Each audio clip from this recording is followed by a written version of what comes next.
Ito na nga guys, may nakita tayo dito ng isang spot. Tinapunan natin ng cluster, tinapunan ng smoke. Ito na nga, bumaba na nga sa akin. Harap ko, na-uppercut natin to down. Bumaba na nga yung dalawang kasama.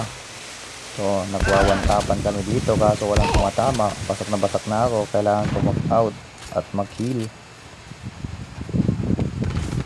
Habol na habol sila oh. Tinutukan natin ng 117 yan. Kaso basak lang, hindi na down. Ito na nga, nag-aabang tayo dito. Nakasusuko rin tayo. Bumaba na nga siya. Ina-uppercut natin dito. Dito mama, basak lang. Nandito naman silang dalawa. Tinutukan natin ng malupitang care. Not minute down. Tinutukan natin ng 117 down din. Last day sila.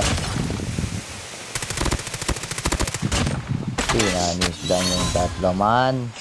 Ulit nyo kasi kayo ng bola. Ito na nga. Abangan natin yung isang kasama nila. Panigurado. Sobrang kabado na yan men. Pa-class guy. Diba sabi nga ni Renzo. Pa-class guy kabado na yan. May nagbabal pa dito ng bot. Tinutukan natin yung bot. Pati yung bot na damay pa. Pinabula na natin yan last game nila. Yan. Bigis sa inyong apat.